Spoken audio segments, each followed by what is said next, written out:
Here comes the ghost who made me, the axe still in his skull. Keep your hat on, I know you've got one hole too many. I would my mother had one less when you were still of flesh. I would have been spared myself. Women should be sewed up. A world without mothers.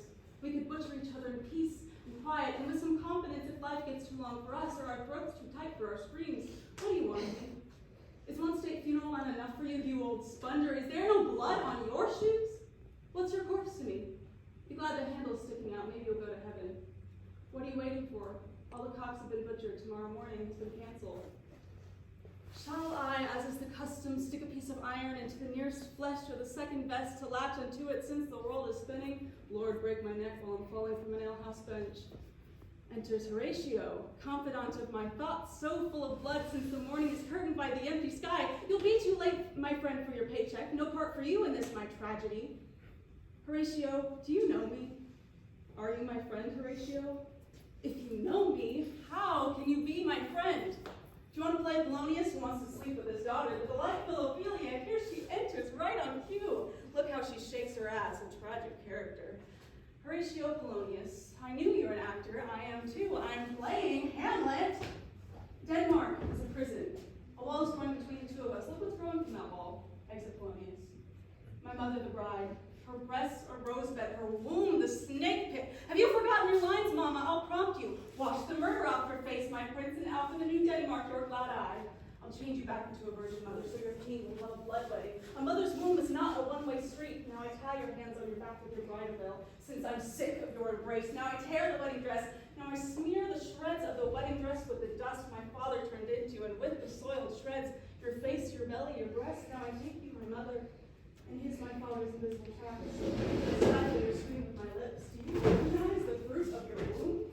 I am not Hamlet. I don't take part anymore. My words have nothing to tell me anymore. My thoughts suck the blood out of the images. My drama doesn't happen anymore. Behind me, the set is put up by people who aren't interested in my drama, for people to whom it means nothing. I'm not interested in it anymore either. I won't play along anymore. The set is a monument. It presents a man who made history enlarged 100 times, the petrification of a hope. The name is interchangeable. The hope has not been fulfilled.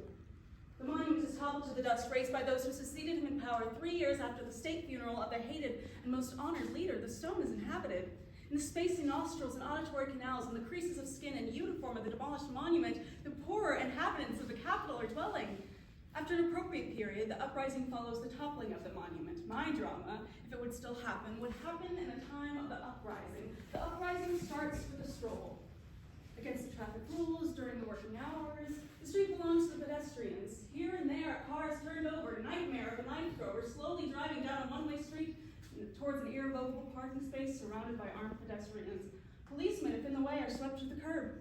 When the procession approaches the government district, it is stopped by a police line. People form groups. Speakers arise from them. On the balcony of a government building, a man in badly fitting mufti appears and begins to speak too. When the first stone hits him, he retreats behind the double doors of bulletproof glass.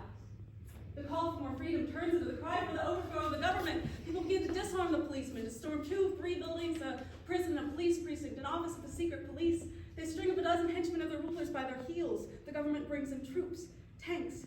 My place, if my drama would still happen, would be on both sides of the front, between the front lines, over and above them. I stand in the stench of the crowd and hurl stones at policemen, soldiers, tanks, bulletproof glass. I look through the double doors of bulletproof glass and smell the sweat of my fear. Choking with nausea, I shake my fist at myself and stand behind the bulletproof glass, shaking with fear and contempt. I see myself in the crowd, pressing forward, foaming at the mouth, shaking my fist at myself. I string up my uniform, fleshed by my own heels. I am the soldier in the gun turret. My head is empty under the helmet, the stifled scream under the tracks. I am the typewriter. I tie the noose when the ringleaders are strung up. I pull the stools from under their feet. I break my own neck. I am my own prisoner. My parts are the spittle and the spittoon, the knife and the wound, the fang and the throat and the neck and the rope. I am the data bank, bleeding amongst the crowd, breathing again behind the double doors. My drama didn't happen. The script has been lost. The actors put their faces on the rack in the dressing room. It's nausea! A chariot armed with sights, sparkling with punchlines. I walk through streets, stores, faces scarred by the consumer's battle. Poverty without dignity. Poverty without the dignity of the knife, the knuckle duster, the